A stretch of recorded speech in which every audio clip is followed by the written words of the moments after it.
segundo encuentro del año 2026 del Círculo de Investigación en Filosofía y Ciencias. En esta oportunidad, nuestra compañera Tamara Ziegler va a exponer acerca de su trabajo Las matemáticas nacieron en América. Así que, muy buenas tardes a todos, es un gusto estar aquí. Y para empezar esta pregunta, la armé a modo de gancho. De entrada es problemático pensar en que había una América antes de que llegara Colón y empezara el proceso de conquista, por lo cual siempre que quiera reivindicar al conjunto de poblaciones, pueblos, etcétera, al que me quiera referir, lo haré, si bien en ocasiones como América, por convenciones lingüísticas, mayormente como Tiwanaku o como los pueblos tiwanacotas, que es puntualmente la región que aquí más me interesa. Ahora, después de eso, hablar del nacimiento de una disciplina se vuelve un problema de orden epistémico, porque ¿en qué momento empezamos a tener noción sobre que estamos haciendo o no haciendo matemática? Y justamente ahí va. ¿Pasa o no pasa? Ahí está. Gracias. Y justamente ahí pasamos con el primer problema: ¿cómo periodizamos la historia de la matemática? Existen dos grandes posturas al respecto. Una que se centra más en la emergencia de un sistema numérico que sea capaz de poder representar cuantitativa y cualitativamente la realidad, valga la redundancia, decir, al momento en el cual una civilización es capaz de pensar lo que hoy llamamos números naturales.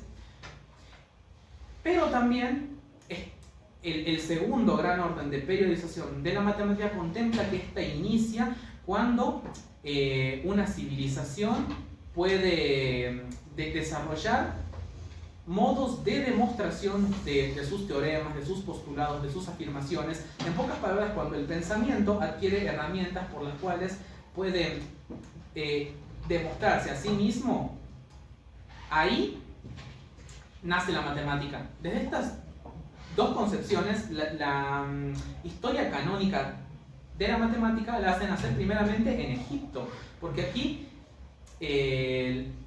los poblados con las crecidas del río Nilo necesitaban constantemente tener un modo por el cual poder ordenarse geográficamente. Decir, de acá para acá es mi tierra y de acá para acá es tu tierra. Y a partir de ahí desarrollaron grandes compendios de tablillas que tenían por fin último tener datación de estos teoremas, de estos órdenes que establecían para poder justamente diferenciar qué terreno.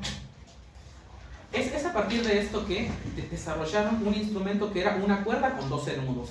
Esto es muy importante porque a partir de ella, plegando justamente la cuerda, es que desarrollaron un triángulo rectángulo, el famoso triángulo que tiene por lados 3, 4 y 5. Este triángulo después lo va a tomar Pitágoras y va a demostrar que todo triángulo rectángulo cumple más o menos con esta propiedad, que el cuadrado, que la suma de los cuadrados de los catetos es equivalente al cuadrado de la hipotenusa. Y aquí es cuando empezamos con la segunda gran periodización de la matemática, la demostrativa. Bajo esta concepción decimos que la matemática nace en Grecia, puntualmente con Tales de Mileto, el primer gran matemático y filósofo, y posteriormente se termina consolidando con Pitágoras, Euclides, Arquímedes, etc. Pero, sin embargo, aquí en América, 1000 años antes que se desarrollara esta matemática formal en Grecia, el pueblo tiwanacota, que posteriormente termina siendo las bases del mal llamado Imperio Incaico, ya estaba desarrollando grandes y complejos teoremas demostrativos. Uno de ellos, que tardó harto tiempo en ser resuelto por algunos matemáticos griegos y que todavía no terminó de formalizarse por así decirlo, hasta el siglo XI, Edad Media, fue la cuadratura del círculo. Que para poder hacerla corta, este problema plantea: si yo tengo un círculo dado, no tengo idea cuánto mide el diámetro, cuánto mide el perímetro, etc., ¿cómo puedo obtener un cuadrado cuyo perímetro mide lo mismo que este círculo? Solamente utilizando regla y compás, sin unidades de medida. Los médicos hipocráticos intentaron resolver este problema porque veían en estas proporciones geométricas una proporción cosmogónica. Decían que si puedo comprender matemáticamente el mundo que me rodea, entonces puedo eventualmente comprender al cuerpo humano, puedo comprender la geografía que me rodea y el universo completo.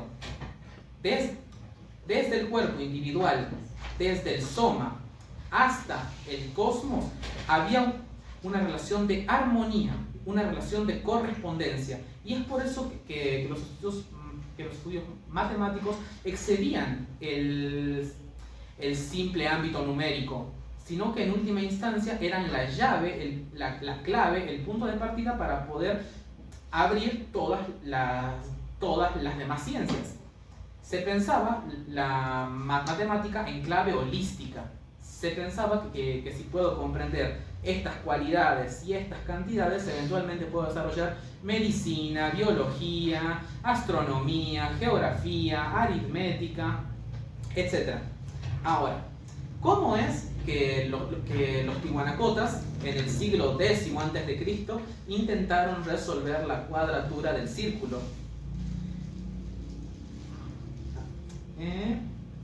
Este gráfico lo extraigo de un libro de La Mauta Millavillena, que primero, para aclarar que esto considero que es importantísimo para poder comprender cómo se llegaron a todas estas resoluciones.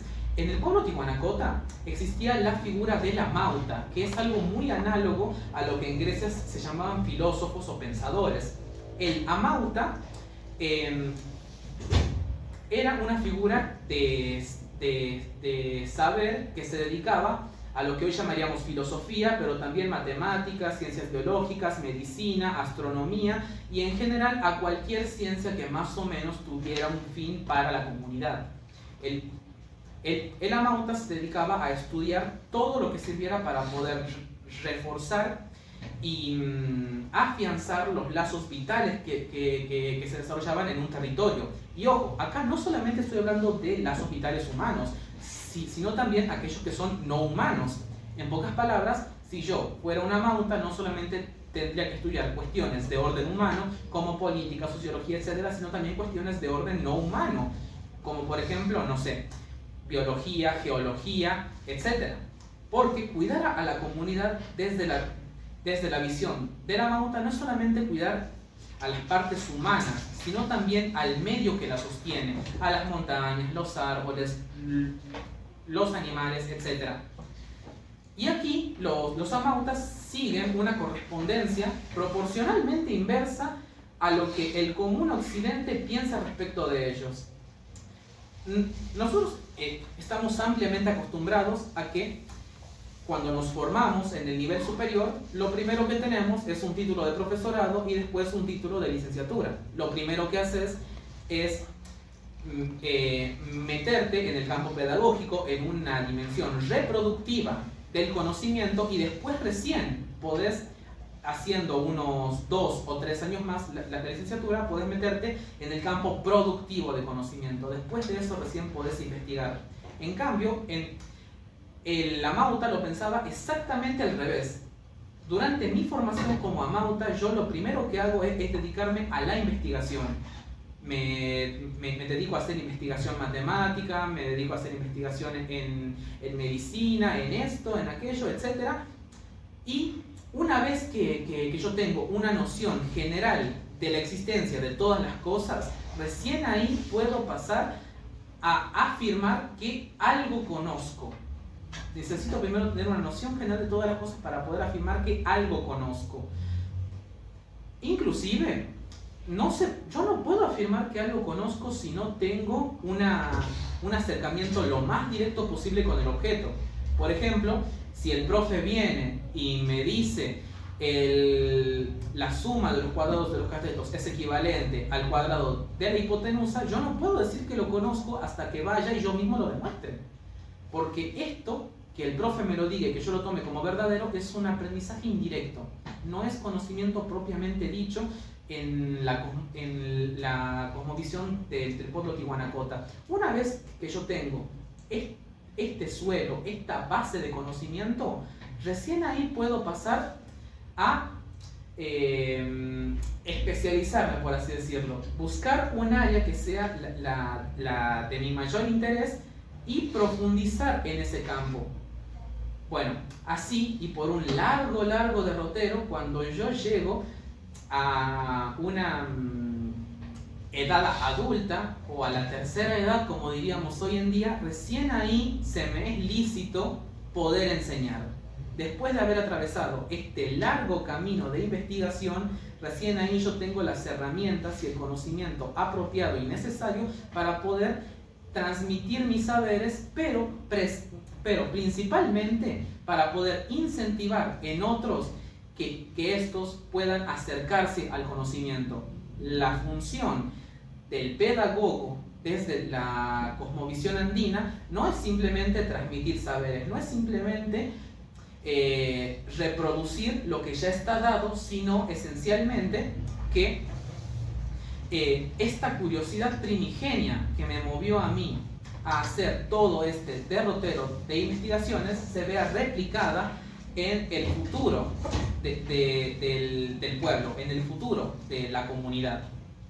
Es en este sentido que para que pueda desarrollarse todo este gran entramado de problemas geométricos, tuvieron que haber cuestionamientos tras cuestionamientos, tras cuestionamientos, tras cuestionamientos. Yo me posiciono particularmente en que todo científico, todo cientista, al momento en que, en lugar de simplemente repetir, de reproducir aquello que le es dado o aquello que ya otros demostraron que es cierto, empieza a cuestionarse por qué tiene que ser de ese modo, empieza a hacer filosofía, de algún modo. Y en este sentido, veo que el Círculo de Investigación en Filosofía y Ciencia, el CIFIC, puede tener una segunda lectura. Si bien nuestro lema es para una filosofía científicamente informada, desde esta arista en particular podríamos pensar en hacer una ciencia con actitud filosófica. Porque yo digo, a ver, es verdad, tal teorema me da tal hipótesis, tal tesis, y para todos los casos, no sé, para todos los naturales este teorema se cumple, esta propiedad es válida. Ahora, entonces, ¿qué me garantiza que es así? Eso, de entrada, ya es una pregunta de fondo profundamente filosófica, porque estoy cuestionando las bases de algo que originalmente tenía solo una intención meramente reproductiva, y aquí lo tergiverso para convertirlo en algo de índole productivo. Estoy buscando que este conocimiento no solamente sea, sino que se demuestre a sí mismo, por ponerlo en algún término. Bueno, ahora, pasando nuevamente a un pequeño vistazo en la historia de las matemáticas en América, ¿qué hicieron entonces los amautas para poder llegar al planteamiento de la cuadratura del círculo? Acá, primero empezaron trazando un cuadrado arbitrario y dijeron, bueno, digamos que esto tiene lado 1. Y eventualmente envolvieron este cuadrado a partir de un círculo, haciendo tales cálculos. Si quisiéramos obtener un cuadrado que tenga el mismo perímetro que este nuevo círculo, observamos que este círculo tiene que tener por diámetro pi por raíz de 2. Por lo tanto, cada lado del cuadrado que yo quiero obtener tiene que ser pi por raíz de 2 sobre 4. Ahora, tomo este diámetro de acá y lo convierto en el lado de un nuevo cuadrado. Este cuadrado que ahora tiene lado raíz de 2, por lo tanto su diagonal tiene que ser de 2, y repitiendo esto, después me queda un cuadrado que tiene lado 2 y que tiene diagonal 2 raíz de 2. Este proceso termina con ya el último procedimiento, que es uno en el cual obtengo que a partir del círculo que me es dado, tiene perímetro 4π. Por lo tanto, si yo quiero hacer un cuadrado que tenga un perímetro 4π, el lado de cada cuadrado tiene que ser π. Por lo tanto, todo lo que necesito es encontrar cuánto mide π para poder aproximar esta resolución. Y aquí viene una cosa muy hermosa. A ver, me salto un poco. Esto que está acá es un teorema que desarrollaron los amautas, aquí expresado de forma sintética, en donde trazan primero un cuadrado que, bueno, aquí está girado, así que lo vemos en forma de rombo, pero en esencia es un cuadrado. Para fines didácticos, el cual lo encerramos en un círculo, marcamos todas las diagonales y perpendiculares y obtenemos dos puntos particulares. Este punto D, el punto E, que los dos son, por así decirlo, la base de este cuadrado, y este punto F que tengo acá más arriba. ¿Qué es lo que pasa? Cuando conecto los tres, obtengo este punto H y este punto I, que dividen a este diámetro, el diámetro GJ de mi círculo, en tres partes iguales. Bueno, la demostración de cómo llegaron a que cada una de estas partes son congruentes consigo mismas y con las demás es un poquito enrevesada, así que para no hacerlo muy aburrido, descubrieron la forma de dividir un segmento cualquiera, que tranquilamente puede ser el diámetro de este círculo, en tres partes iguales, y a partir de acá pudieron deducir que la suma de los cuadrados de los catetos en un triángulo rectángulo tiene que ser el cuadrado de la hipotenusa, a partir de este medio triángulo isósceles, y particularmente de tener la proporción de que esto es la mitad de esto y que esto es igual a esto. ¿Cómo se hizo?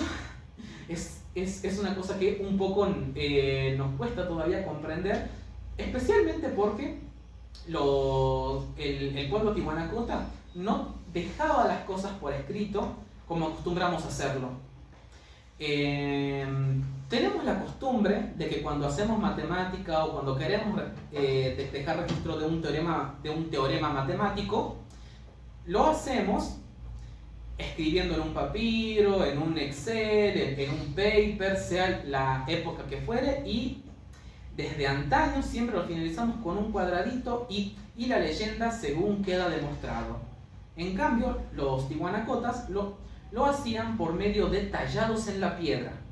La puerta del sol de Tiwanaku, que a simple vista pareciera solamente ser un monigote sosteniendo dos serpientes rodeado por unos cuantos cuervos, termina describiendo en última instancia este teorema de acá. En esa medida tenemos ahí un gran abismo de dificultad para poder reconstruir qué tanto sabían y qué tanto no sabían el pueblo tihuanacota en su momento. La filosofía en ese sentido ha pecado históricamente de que cuando observamos algo y no lo comprendemos, lo atribuimos a ser religiosidad, a ser fantasía, a ser arte o a ser divertimento. Sobra decir, por ejemplo, que History Channel, cuando quiere analizar la historia de tal civilización, si esa civilización eran, no sé, babilónicos, griegos, etc., todos sus monumentos son maravillas de la ingeniería, pero si estamos hablando de las pirámides mayas, de los monumentos en la isla de Pascua o de las pirámides egipcias, History Channel, ¿qué dice? Lo hicieron alienígenas. Porque ¿cómo puede ser que estos incivilizados tengan conocimiento de matemáticas? ¿O cómo puede ser que estas personas que se dedicaban a hacer dibujitos en las paredes tengan conocimiento en matemáticas? Bueno, ahí la cosa es complicadísima. Para la gente que no es de filosofía, en la carrera, para poder reconstruir el significado de un texto antiguo, utilizamos un método llamado hermenéutica. Que la hermenéutica viene por así decirlo, del dios Hermes, que era un emisario entre los dioses y el hombre y que le dio al humano el lenguaje. ¿Por qué es importante aquí el lenguaje? Porque si yo encuentro un texto que es de, no sé, el siglo XI después de Cristo, yo no puedo simplemente pretender que tengo que entender tal cual lo que dice el texto en su sentido más literal. Este texto fue producido por unas personas en concreto, en una situación en concreto, con una discusión en concreto, y el trabajo entonces del filósofo por medio de la hermenéutica es reconstruir esta amalgama de significados para poder entender qué estaban pensando cuando escribieron esto, para poder así reconstruir sistemas de pensamiento. Ahora, queda entonces abierta la pregunta: ¿es posible hacer hermenéutica de estos grabados, estos textiles, estos tallados que desarrollaron las civilizaciones andinas y particularmente las que encontramos respecto al pueblo tihuanacota? Una pronta aproximación dice que sí. Y digo pronta porque es una pregunta relativamente reciente. Epistemólogos y filósofos bolivianos, muchos de ellos de la Universidad Mayor de San Andrés, llevan desde el año pasado, o sea, desde ayer, desarrollando técnicas para poder interpretar estos grabados, estos textiles y poder así hacer hermenéutica ya no de textos, sino de tejidos. ¿Por qué? Porque la civilización incaica, todos los pueblos precolombinos que habitaron en el territorio americano, no dejaron escrito como esperaríamos que lo hicieran.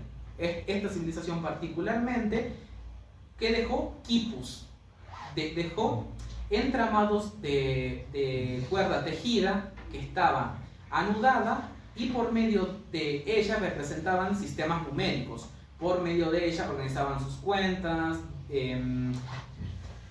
dejaban teoremas, etc. Con la época de la conquista, los quipus quedaron en desuso y a partir de aquí ya hay muchas conjeturas.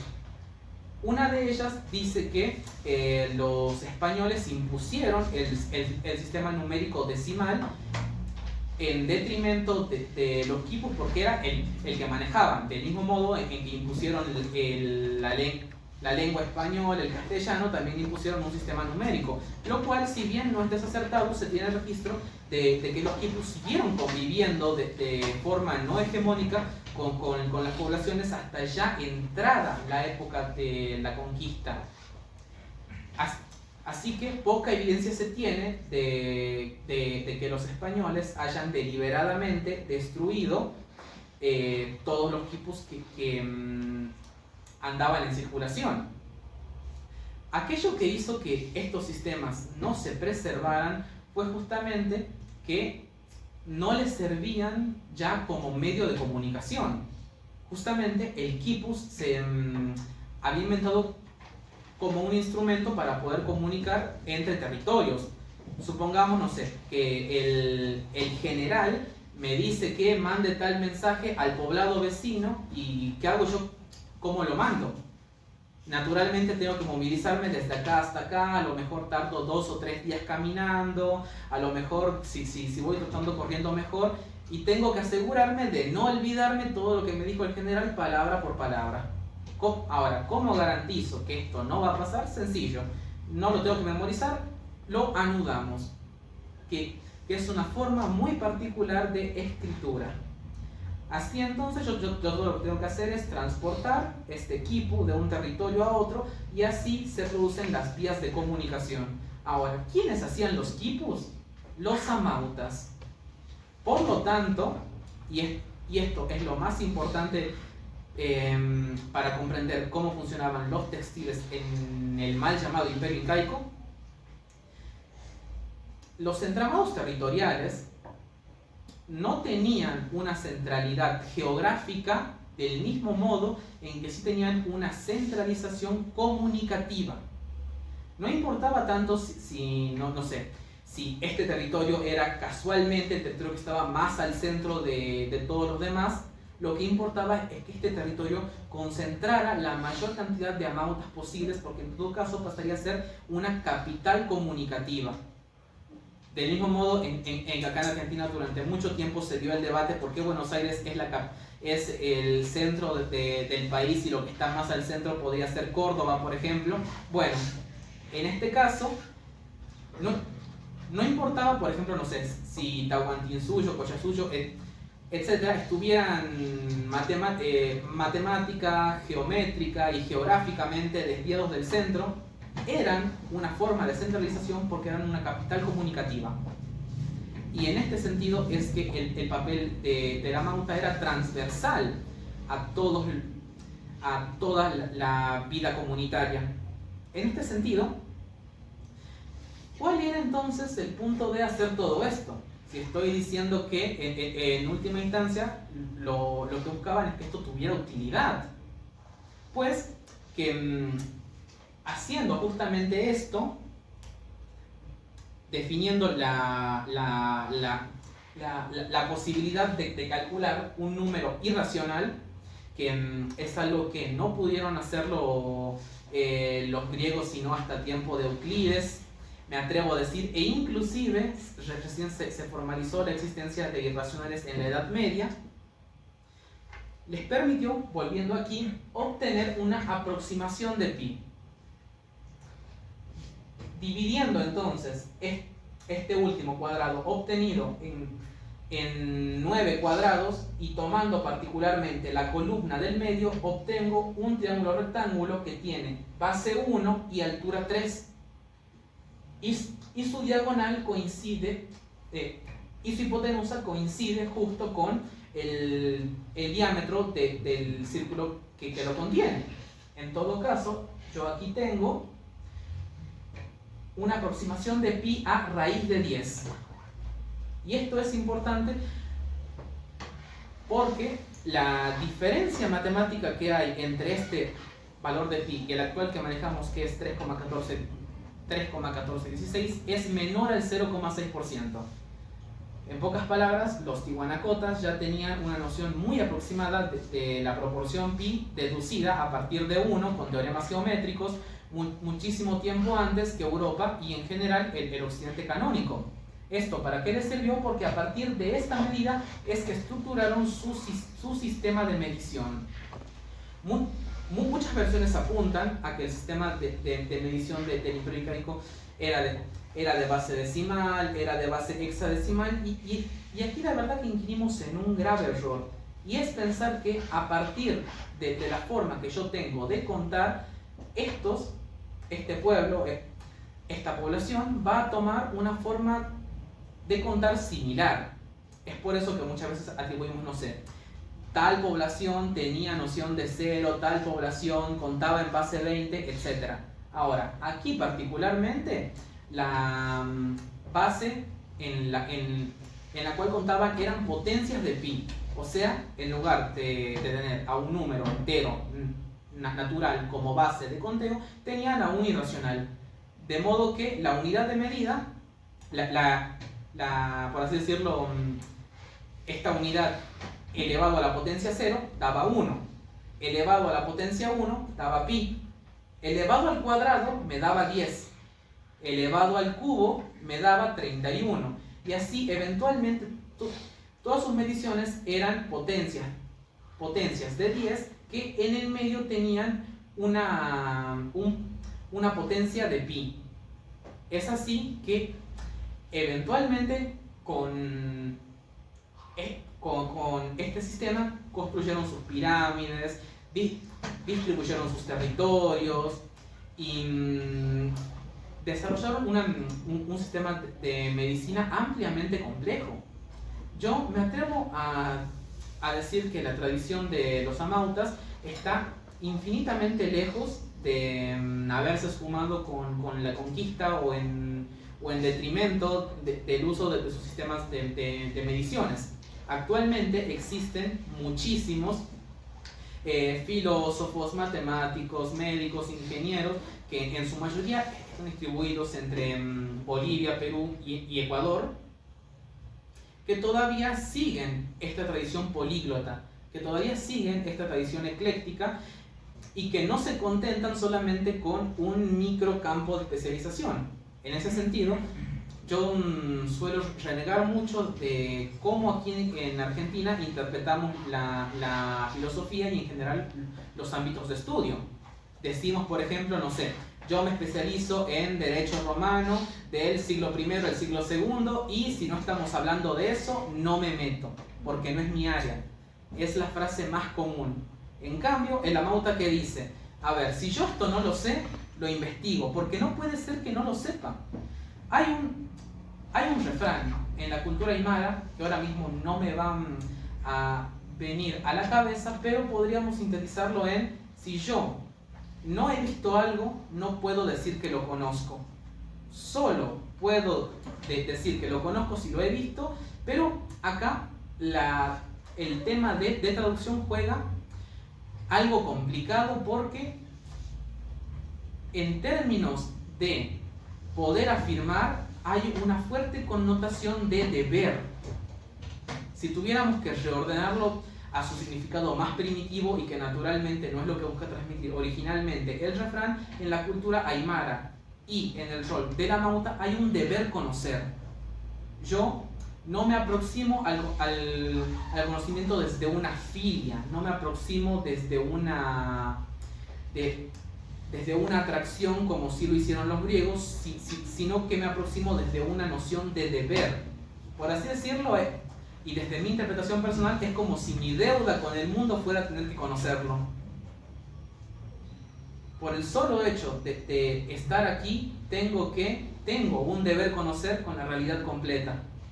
Y es a partir de ahí que los amautas desarrollaron un sistema matemático que el ingeniero Molina, un ingeniero y filósofo boliviano, sintetiza en un sistema tetraléctico. No estamos hablando, como nos es común, de una dialéctica, de que hay, no sé, una tesis, una antítesis y después la superación de ambas partes, sino que estamos hablando de un sistema cuatripartito, en donde el resultado de todas estas tensiones se desarrolla en una quinta fase. Puntualmente, un trabajo que tengo acá en la referencia al final afirma que esta tetraléctica contempla cuatro dimensiones de la existencia: la sociosfera, el ámbito de desarrollo propiamente humano; la tecnosfera, el ámbito en donde podemos mencionar esta parte técnica material; una ecosfera, que podríamos nombrar mal y pronto como el medio que nos es común; y una nosfera, una cuarta dimensión que comprende el conocimiento que existe respecto de todas estas cosas. A partir de esta cuatripartición del mundo es que surge una quinta tensión que comúnmente se traduce como la dimensión del buen vivir. Todo el conocimiento tiene en última instancia la idea de que nos sirva para la vida, la idea de que nos sirva para comprender el mundo, para hacer más grata nuestra existencia. Porque de otro modo, ¿qué sentido tiene? Aquí noto que, a pesar de ser culturas tan distantes, en ningún momento tampoco estoy diciendo que los incas superaron en todo a los griegos, sino que me gustaría marcar las similitudes que tienen, a pesar de ser culturas tan distantes. Llegaron a nociones similares de lo que es el conocimiento y cómo tenemos que relacionarnos con él. Una anécdota muy conocida de Euclides, mientras impartía clases de geometría, es que se le acerca un alumno y le pregunta: ¿para qué me sirve la geometría? Y entonces él manda a su esclavo a que le dé una bolsa no sé con cuántas monedas, replicándole: toma, porque crees que la geometría tiene que servirte para algo. el conocimiento en última instancia no tiene que tener una utilidad reproductiva. El conocimiento tiene una utilidad productiva, sirve para nosotros mismos. Bueno, es a partir de todo esto que,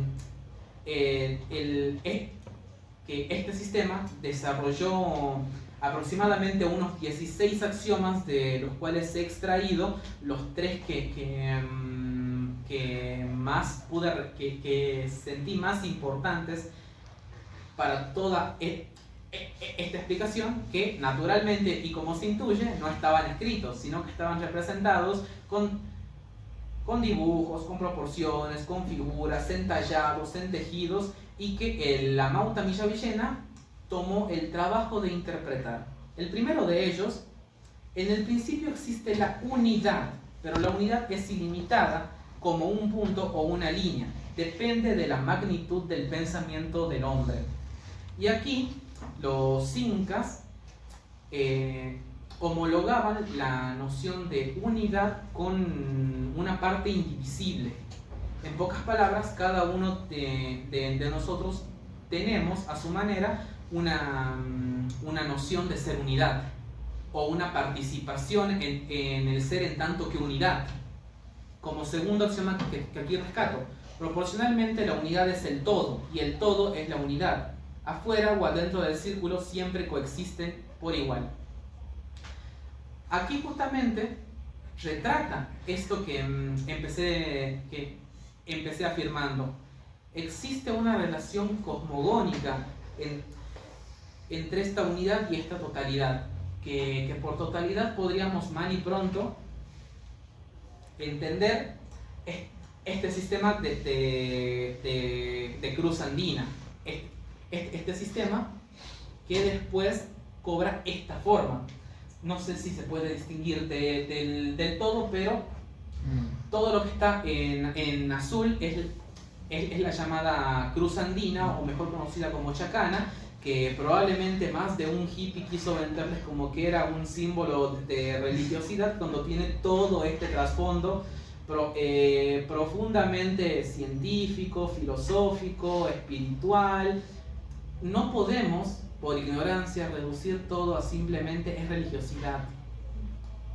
Decir esto representan sus dioses. Esto es una representación visual para fines pedagógicos, para que quede en algún lugar constatado a modo de resumen todo lo que vengo intentando desarrollar.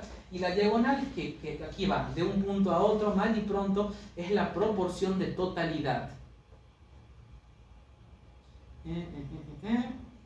Las 3 ubicaciones del todo forman una totalidad, que es la imagen geométrica de su simultaneidad. Y es ahí donde aparece justamente esta figura. Es aquí donde aparece esta emergente tetraléctica andina, este sistema que comprende 4 posibles valores de verdad, y no solamente 2. Algo puede ser verdadero, falso, verdadero y falso, o ni verdadero ni falso. Y en este sentido, los tiwanacotas pudieron haberle dado una amplia discusión a Aristóteles. Bueno, ya para ir redondeando, porque la verdad que siento que es complicado poder explicar todo esto.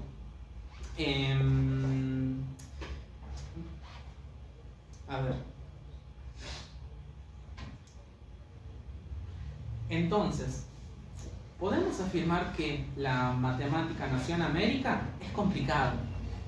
Si tomamos en cuenta que la matemática nace en sentido demostrativo, tenemos por lo menos un indicio de que en la población tihuanacota hubo matemática 1000 años antes de que hubiera matemática en Grecia. Pero si tomamos en cuenta que matemática es tener un sistema numérico consolidado que me permita hacer operaciones de suma, multiplicación, etc., en todo caso tenemos unos 2000 años antes que los tihuanacotas matemáticas en Egipto.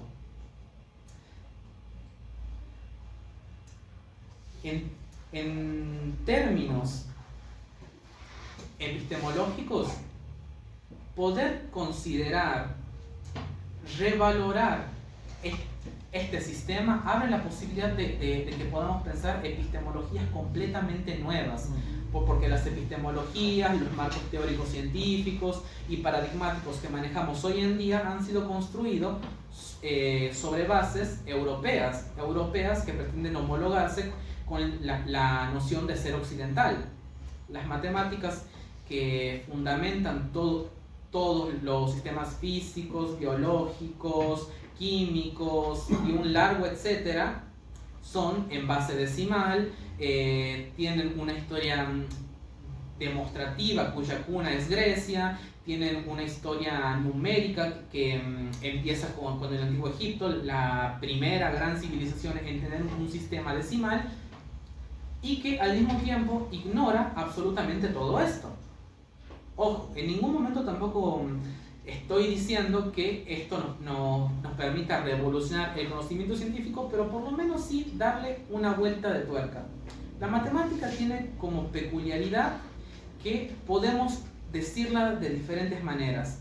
En última instancia, tanto el pueblo tihuanacota como los egipcios y como los griegos intentaban representar el mundo de forma cuantitativa y cualitativa y tener registro de ello de forma simbólica, sea con el 1, 2, 3, 4, sea haciendo rectas y círculos, sea en la arena o sea en tablillas, y en lo posible que esto tenga después salida práctica, porque pocos teoremas se han desarrollado en la matemática, bueno, por lo menos hasta la modernidad, que no tuvieran inmediata salida práctica para la arquitectura, para la ingeniería, para la física o para cualquier otra rama del conocimiento. Pienso que poder considerar la posibilidad de hacer una epistemología de base andina abre la puerta, y aquí estaría citando a un filósofo boliviano, Abdón Zárate, abre la puerta a una revolución científica en América Latina que se viene gestando en el último par de años. Nada más que agregar.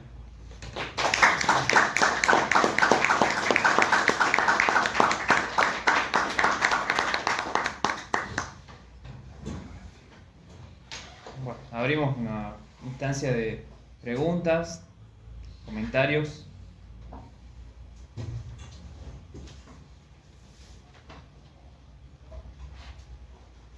Bueno, empiezo yo. Bueno, felicitarte y agradecerte por la exposición. Muy necesario, es muy necesario en el campo no solo de las matemáticas, sino de la filosofía en términos epistemológicos, muy interesante. Y yo pensaba, es hasta atrevida la pregunta, pero atrevida en el sentido de dar una visibilidad que hasta ahora en la historia de la ciencia, en la historia de la matemática, yo no tenía noción de que realmente hubiera todo este desarrollo. Y quizá mi pregunta sería, en principio, ¿qué tanto hoy en los cánones de la historia de la matemática en general está considerada esta propuesta que vos hoy nos traes acá? A ver, desde Latinoamérica, ¿no? Sí.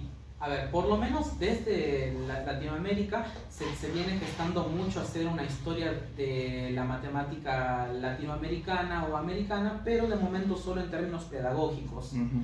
O sea, se piensa que hacer una historia de la matemática es útil para poder enseñarla, para poder saber dónde estamos parados, pero de momento no, o al menos hasta hace solo el año pasado, se lo ha pensado como posibilidad para poder armar nuevas epistemologías.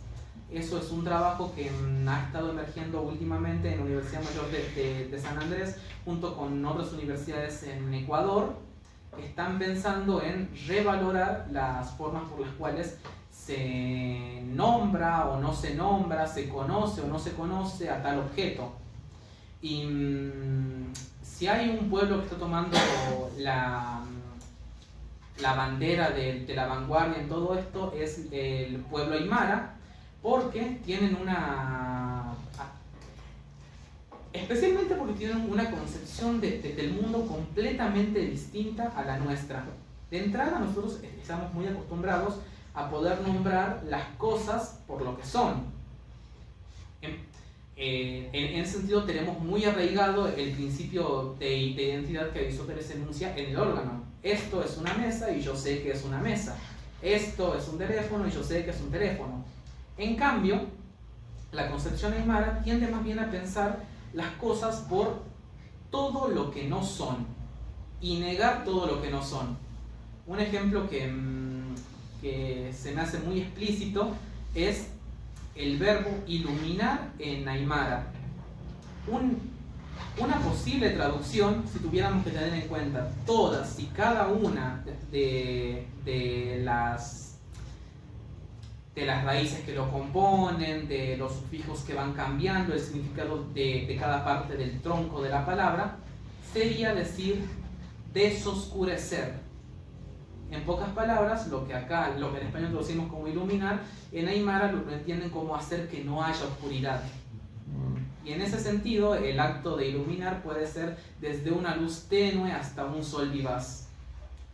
Cambia completamente la forma en la cual entendemos el principio de identidad aristotélico y pasa más a ser un principio de negación de la alteridad, por así decirlo, que Kush intentó expresarlo informalmente por medio de su lógica de la negación. Las cosas son la negación de aquello que se opone a su existencia. Facundo. Bueno, primero felicitarte por el trabajo, la verdad. Me pareció interesante especialmente lo que vos dijiste, tetralógica, ¿puede ser? Sí. Tetralógica, esto de verdadero, verdadero, falso, falso, verdadero, verdadero, falso y Sí. ni verdadero ni falso, así se dirá. Bueno, porque me parece interesante que no sé cómo expresarlo, pero no sé cómo expresarlo, porque en sí me recuerda mucho a algo que leí una vez respecto a justamente también la lógica budista, básicamente, que justamente acá también algunos aspectos como es de eso, es un comentario lo que te estoy haciendo primero que nada, es que me parece interesante esa reivindicación de determinadas, ¿cómo decirlo? De dudar un poco, mejor dicho, del principio de no contradicción para poder ver determinadas, distintas formas en las que puede ser la realidad y que se estén formalizando ese tipo de dudas como lo está haciendo, por ejemplo, hasta lo que yo sé, Graham Priest con su trabajo respecto al estudio de la lógica budista, y que pues sí sería interesante ver un poco la homología que hay entre esas lógicas orientales y las lógicas americanas, y cómo no la lógica americana y cómo en cierta manera se contraponen a sistemas lógicos, como decir, más convencionales, no tan más convencionales, básicamente. Ese es mi comentario. Bueno, primero felicitarte por tu trabajo, está muy bueno, es algo que eventualmente las matemáticas no las manejamos mucho. Me quedé interesado con el tema de los amautas y los filósofos, y pensar, ¿no?, cómo la filosofía muchas veces esos acercamientos que vos decís que la amauta busca primero aprender para después enseñar y ponerlo como un acto de un buen vivir. Pensar que no es solamente buscar las similitudes entre amauta y filósofos, sino entender que la filosofía, o como se nombre, amauta, busca que el conocimiento sea total y no quedarse. Por eso también reniego en eso de la especialización de un área, de quedarse solo en un área sin entender las otras. Y creo que esa es la tarea del pensamiento, ¿no? Abrir nuevos caminos, nuevas sendas, nuevos cruces. Por ejemplo, cuando vos hablabas de que la amauta busca el buen vivir, Aristóteles habla de la eudemonía, también del buen vivir por la razón también, entonces, y buscar el origen de la matemática, el origen de tal ciencia. En ciertos lugares hay que entender que la humanidad no es solo la europea, sino que podemos pensar que todas civilizaciones intentan resolver los mismos problemas que tenemos de la realidad. Y el acercamiento, podemos llamarlo filósofos, podemos llamarlo amauta o podemos llamarlo como sea, pero esa es la tarea del pensamiento, ¿no? Buscar esos senderos y buscar esas conexiones. Eso. A ese respecto, sí, definitivamente son figuras por mucho análogas una con la otra, y creo que lo que más podemos rescatar tanto de una como de la otra es que son fundantes en términos de conocimiento. Conocida es la frase, la filosofía es la madre de todas las ciencias, porque los primeros filósofos eventualmente quisieron estudiar un poco de todo y así fueron dando eventual origen, se fueron desprendiendo de la filosofía todas y cada una de las ciencias que hoy manejamos. Del mismo modo, los amautas, justamente en esta búsqueda de saber completo, de saber total, eventualmente fueron desprendiéndose de su práctica diferentes modos de especialización aquí en América. Y ello terminó provocando que la noción general de amauta queda desdibujada, por así decirlo, entre lo que sería ser filósofo y ser científico. Actualmente en Bolivia casi cualquier persona que se considere a sí mismo una amauta tiene tranquilamente 3 títulos. Sin ir muy lejos, aquí el último texto que tengo citado son 2 personas, pero uno de ellos es doctor en economía, biología y filosofía, y el otro es amauta y doctor en medicina. Así que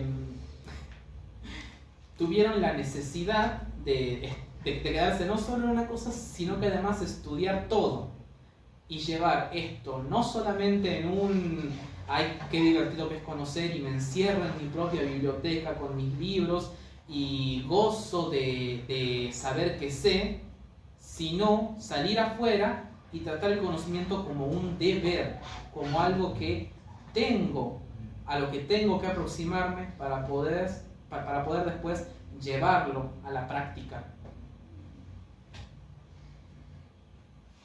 Bueno, ahí está presente completamente, ¿no?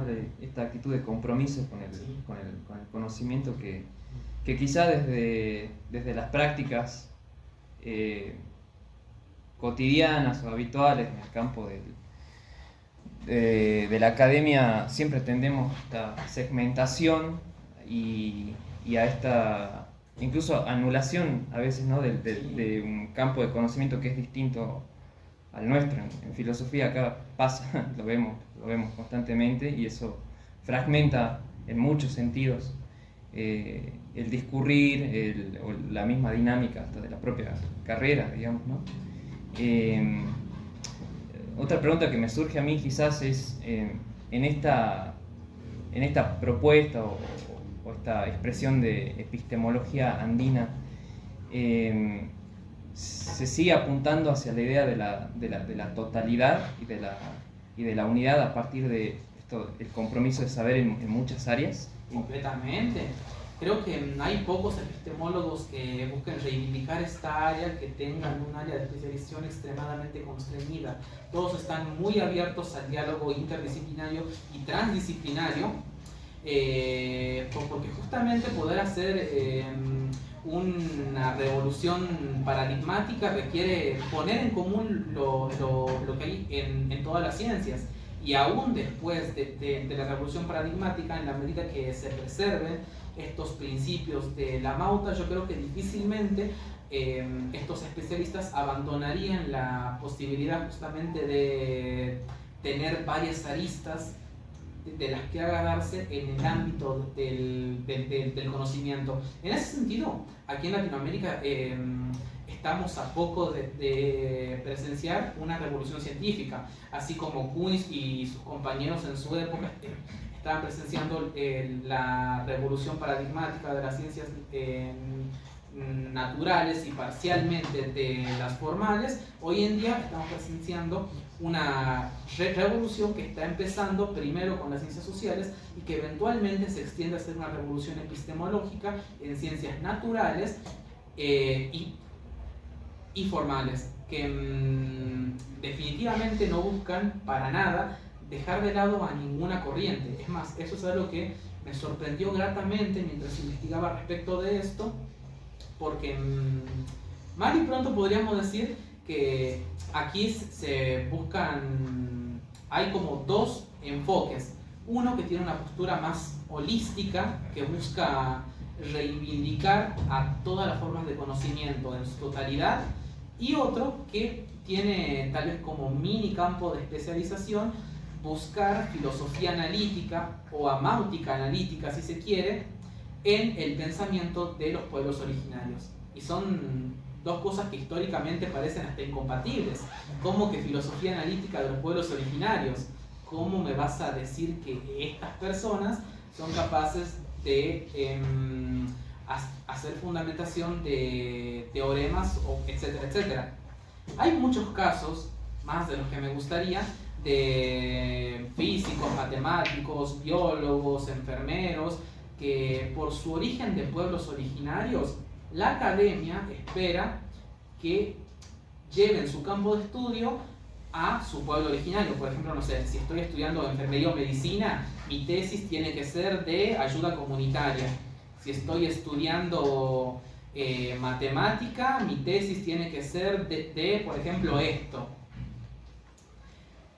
Y esto termina generando una brecha que hay entre los pueblos originarios y la academia, que muchos especialistas tachan de pachamamismo, de pensar que la filosofía de los pueblos originarios o el pensamiento de los pueblos originarios tiene que necesariamente ser un pensamiento religioso. Es una forma de exotizarlo, es una forma de ponerles una barrera, y es por esto que de momento los lugares en donde se está hablando de esta tentativa revolución no es tanto al interior de las academias como sí en círculos de divulgación, en revistas, en círculos de investigación y ocasionalmente una que otra universidad. Definitivamente no es algo que veamos que ocurra mañana, pero es una corriente que está siendo muy persistente, muy testaruda hasta cierto punto con su posicionamiento, y creo que difícilmente veremos que desaparezca sin pena ni gloria. Es más, mucho de esto está entrando lentamente en los planes de estudio, en los manuales de los colegios secundarios.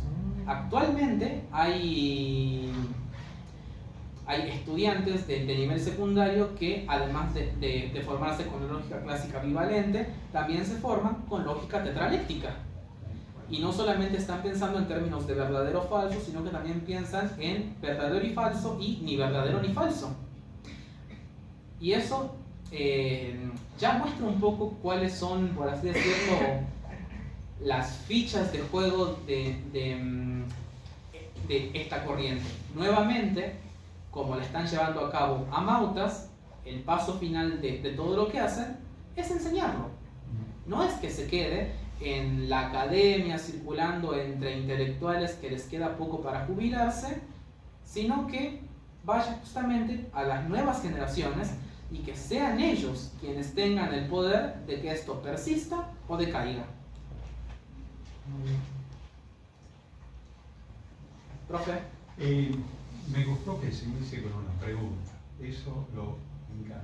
Gracias. Segundo, muy claro el planteo.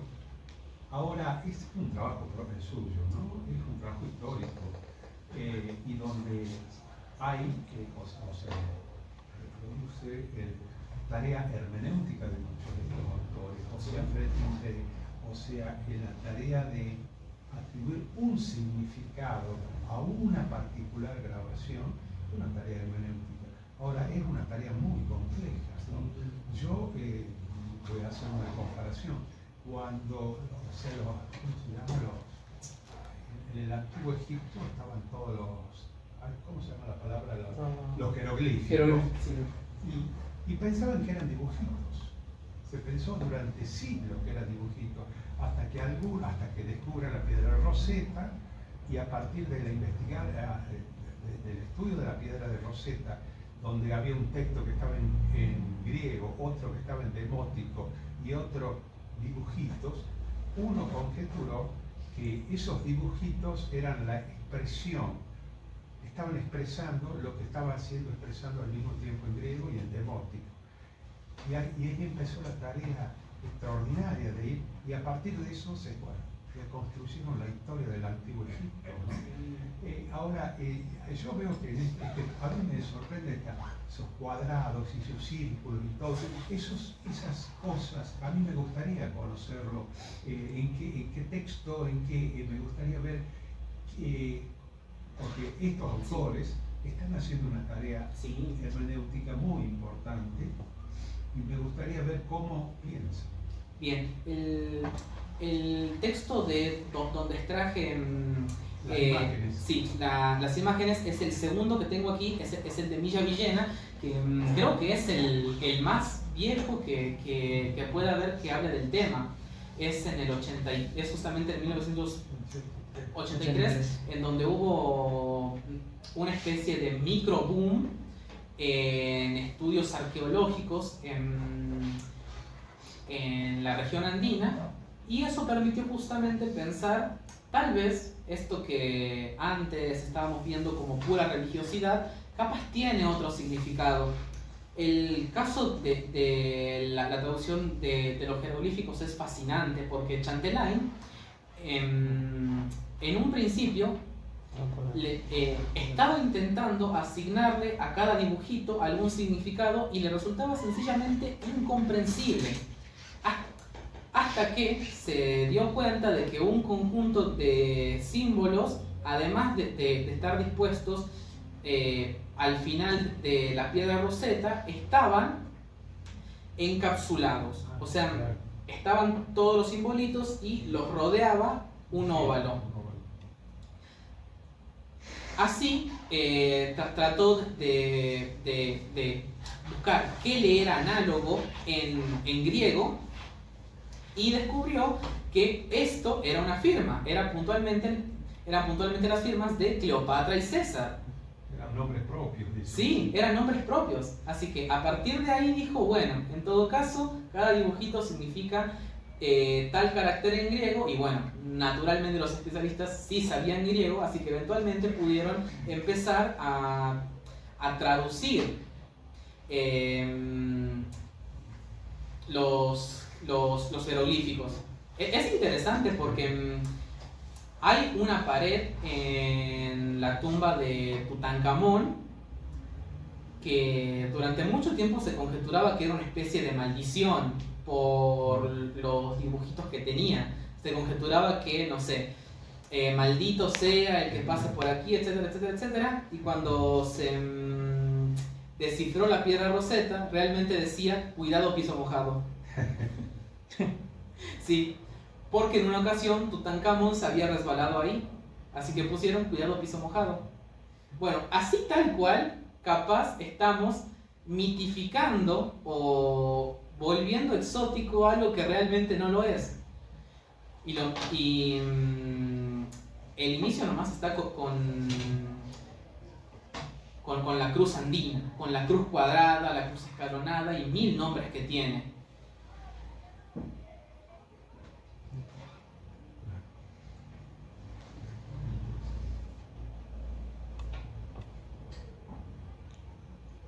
¿Algún comentario?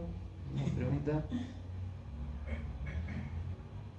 Yo creo que más que nada hacer el silencio se debe a que es algo que realmente uno no lo tematiza realmente en la carrera.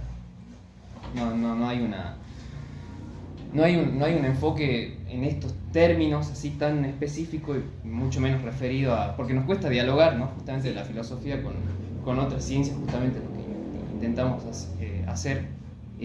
A veces las brechas, las distancias epistémicas son muy, muy grandes, pero justamente creo que el diálogo que has realizado vos es bastante fructífero. Bastante fructífero, sí. Quiero hacer un comentario que tiene que ver, pero ahora, yo lo he visto en Italia, los textos clásicos son bilingües, ¿sí? Y he visto que un texto de Kant salió ahora acá bilingüe, el original en alemán y la traducción al castellano. La razón es que las traducciones a lo largo de los siglos han sido muchas malas traducciones, donde se le atribuyó a algún autor decir cosas que no dijo. Bueno, el caso famoso es el de menciono porque es interesante, la traducción que se hizo del trabajo de Galileo sobre el famoso experimento de la torre, eso es un agregado que los traductores que lo tradujeron del latín al inglés en el año 1913 le hicieron un agregado de que se subió a la torre y tiró la piedra. Eso en el texto originario no aparece. 30 años después, alguien descubre que la traducción con la que durante más de 30 años se enseñaba el pensamiento de Galileo no decía eso. El tema de las traducciones es muy delicado, y esto vale para esto y para otras cosas más, porque hay hay como ciertas traducciones que se han como canonizado, ¿sí? Es muy delicado, muy delicado. Yo vuelvo al tema este de la tarea hermenéutica, ¿no? Que es, ¿qué quiso decir alguien cuando dijo tal cosa en su lengua originaria? Sí, y no solamente... por eso me parece muy interesante. Y no solamente pensar qué es lo que dijo, sino también las bases culturales que le permiten afirmarlo. Claro. ¿Sí? Entre el aymara y un idioma más cercano que nos va a resultar más cercano, por lo menos para pensarlo, el alemán, comparten la característica de que a una misma raíz se le va cambiando el significado según cuántos sufijos se le agrega. Y en este sentido, son pocas las ocasiones en las que una persona puede autoincluirse en el texto. Yo, por ejemplo, no podría decir en aymara que tengo conocimiento, no sé, de los ovnis, porque nunca interactué ni empíricamente ni racionalmente con algo que tenga relación con los ovnis. A lo mucho tuve una interacción ficticia por medio de películas, por medio de libros, etc. Pero nunca tuve este modo de aproximación y por lo tanto no puedo afirmar que lo sé. Más allá de que es algo que existe en sentido ficcional y yo tengo conocimiento de que existe, no puedo afirmar que lo sé. Y en ese sentido, hay un trabajo muy riguroso al intentar traducir del aymara al español, tanto en textos contemporáneos que circulan en revistas hoy en día, como en textos viejísimos de antaño. Hacer traducciones justamente del aymara al español es algo que en un momento inició la iglesia, iniciaron los misioneros que buscaban hacer un puente común para poder transmitir su palabra, y el pueblo aymara los recibió con gratitud porque compartían muchos principios de vida. El modo en el cual vivía el pueblo aymara, el rol que le daban a la educación, etcétera, etcétera, tenía mucho en común con los jesuitas. Y esta espontánea conexión permitió un puente de traducción del aymara al latín y después del aymara al español. Naturalmente, después cuando surgió esta traducción es cuando el aymara empezó a escribirse en el alfabeto que hoy en día manejamos. Así que existe todo un gran idioma que no se escribía y que recién empezó a escribirse por la necesidad de traducirlo. Por ahí también rescatar la idea de lo no escrito, lo ágrafo. Sí. Que eso, aunque no esté escrito, contribuye a una forma de vivir. Y entonces ese conocimiento que no está escrito está, no está plasmado en una escritura, pero está en la forma de vivir de esas civilizaciones, en la cruz, en la cruz, o sea, está, pero está en su forma de vivir, no está en lo escrito, no está en las traducciones. Es rescatar también la cultura ágrafa que tenían ellos.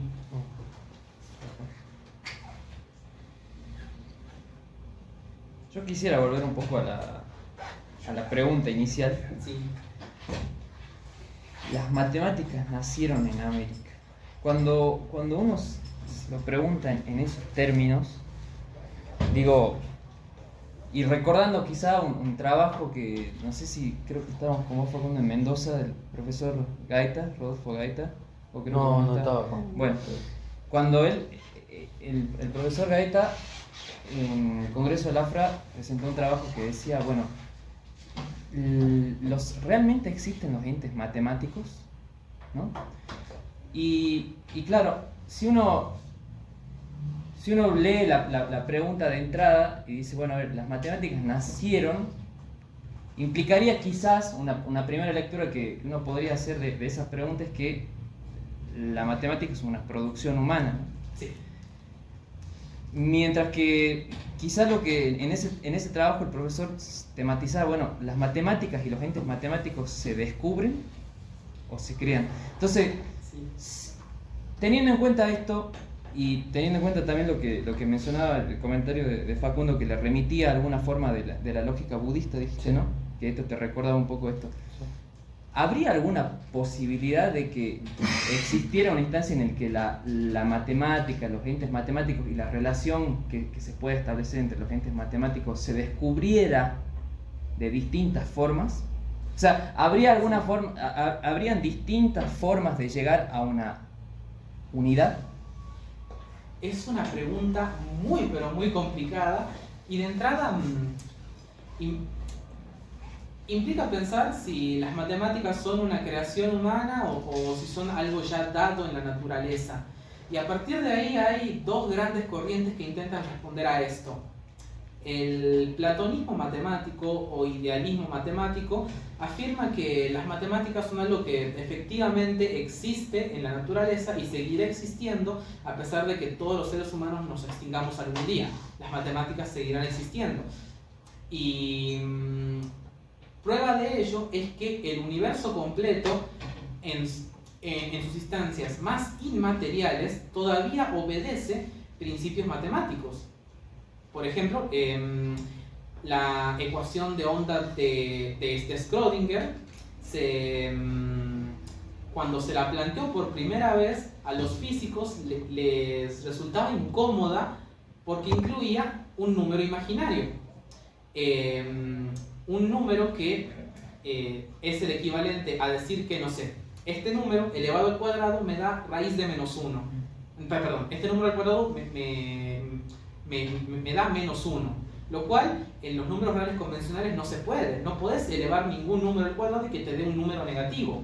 Pero sin embargo, la ecuación de Schrödinger contenía la unidad imaginaria, lo cual en su momento generó cierta repulsión a que fuera aceptada, pero con el tiempo se dijo, bueno, si funciona, ¿qué se le va a hacer?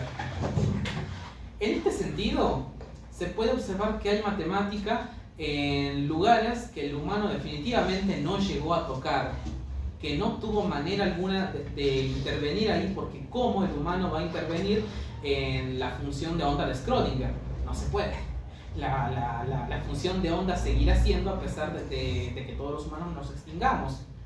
Pero al mismo tiempo, la matemática es una construcción humana en la medida que cada civilización en la historia de toda la humanidad ha desarrollado diferentes sistemas por medio de los cuales tenían dada la posibilidad o imposibilidad, respectivamente, de representar o no tales teoremas, tales proporciones, tales cualidades y tales cantidades. En última instancia, la matemática busca hacer representación de cantidad y cualidad de las cosas. Y en esta medida es que, según la cultura que observe, se rescatan diferentes cosas y salen diferentes sistemas. Tener que afirmar que es o una o la otra resulta complicadísimo. Yo me paro más en una suerte de conciliación. Afirmo que las matemáticas en un primer momento se hacen y terminan describiendo, por así decirlo, la misma cosa a pesar de que tengan diferente representación, porque el objeto mundo sigue siendo el mismo. Más allá de las distancias geográficas, tanto los budistas como los tiwanacotas y los aymaras y los griegos y los egipcios tenían acceso a la misma bóveda celeste. Con el pasar del tiempo, las estaciones, etc., observaban los mismos astros, estaban sometidos a la misma gravedad, estaban en muchas instancias compartían el mismo mundo, y es por eso que difícilmente podían diferir mucho las observaciones. Por ejemplo, muy difícilmente una cultura puede afirmar que si suelto algo se cae, y una cultura afirmar lo contrario, porque en última instancia todas observan lo mismo, que existe alguna propiedad inherente a toda la materia de ser atraída hacia el suelo. En ese sentido, podemos afirmar que la matemática sistémica, la matemática como sistema, es una creación humana, y que la matemática como propiedad, o sea, como algo que le es dado a las cosas, en tanto que materia, es ya algo que está dado en la naturaleza, por el simple hecho de que, no sé, tales electrones o protones, protones y neutrones se ven atraídos o repelidos según su carga eléctrica. Eso ya implica una cantidad y una cualidad, y a partir de ahí diferentes relaciones, tensiones y oposiciones están dadas por ello, y es algo en lo cual difícilmente podremos intervenir. Si es que hubiera algún punto de conciliación de decir, bueno, es posible hacer una matemática que describa todo, creo que el principal impedimento que tenemos para hacerlo es el lenguaje, es la cultura, porque justamente este molde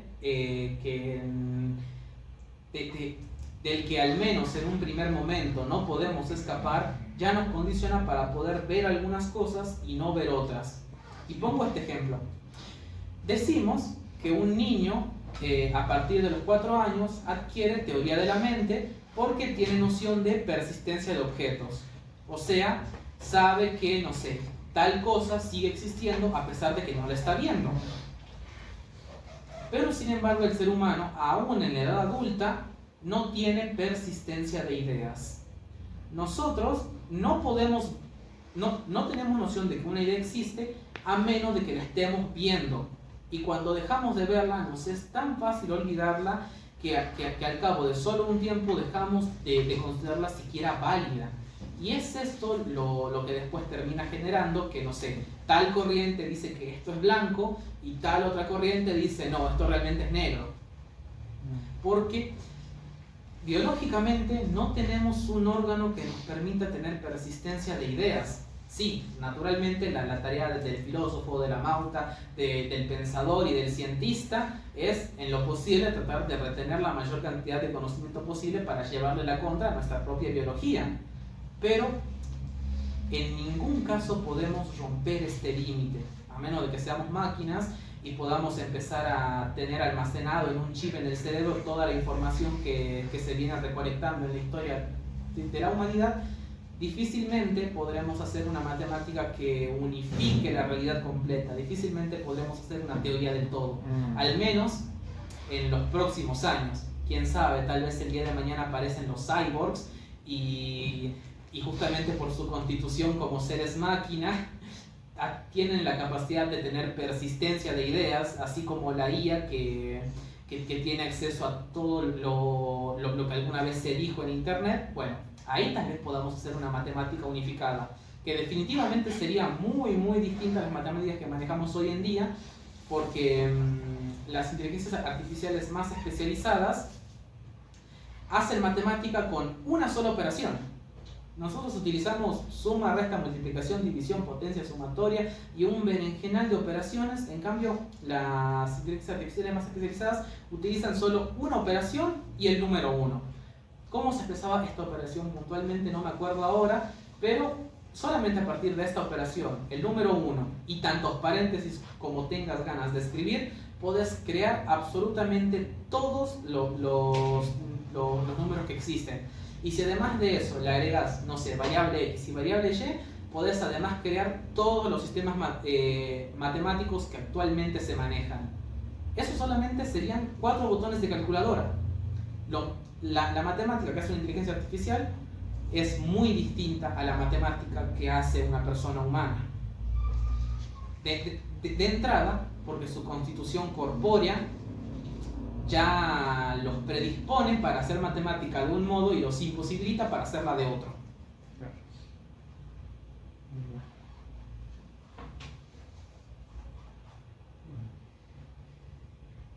¿Algún comentario más? ¿Alguna pregunta?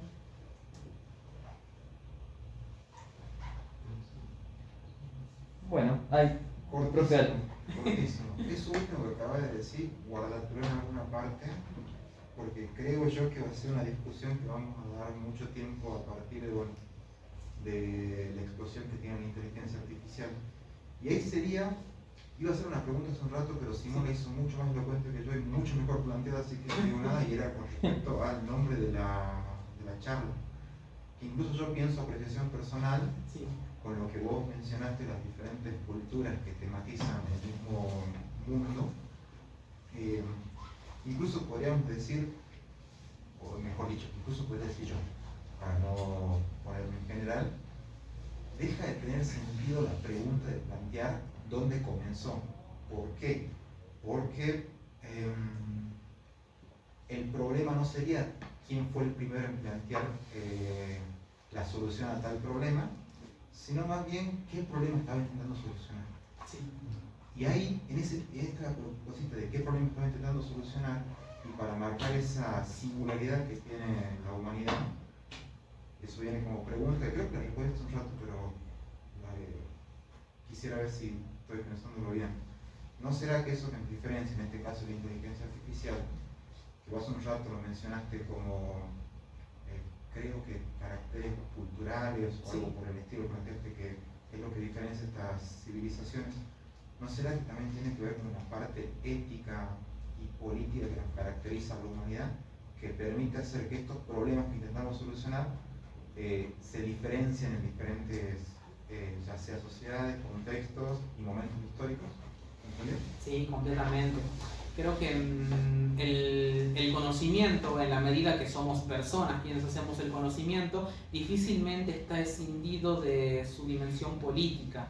Naturalmente, las personas que conocen y que buscan conocer y que fabrican el conocimiento son personas que también tienen que comer, tienen que dormir y tienen necesidades como cualquier otro ser humano. Si pueden satisfacer o no estas y qué tan compatible o incompatible les resulta con el problema que tratan de resolver, es un problema de orden social y político que es inescapable a todo pensador, cientista, filósofo, amauta, etc. Yo creo que si algo contribuyó a que los amautas pudieran justamente dedicarse a tantas formas tan variadas del conocimiento, es que eran, por así decirlo, los favoritos del Inca, los favoritos del emperador del imperio incaico. Así que por lo tanto, tenían una cierta financiación de la corona para poder hacer su trabajo. Del mismo modo que los filósofos en la antigua Grecia eran aristócratas que tenían sus esclavos y que por lo tanto tenían la panza llena al momento de hacer filosofía. En ese sentido, creo que puedo devolverle la pregunta a todos acá presentes: ¿por qué dejamos que nuestros investigadores se mueran de hambre? ¿Por qué desfinanciamos el CONICET? ¿Por qué no le pagamos a los maestros? ¿Y por qué los estudiantes tienen que sobrevivir a base de té con pan? Si antes a los estudiosos se les daba el papel ponderante en la escala social, o sea, apenas un poco por debajo del Inca, o ocupando roles aristócratas o pretendidamente aristócratas, ¿por qué hoy en día las personas que perseguimos el conocimiento y en general todo lo que tiene que ver con el ámbito universitario se ve como algo innecesario, irrisorio, y circula de boca en boca la pregunta: ¿para qué vas a estudiar una carrera universitaria?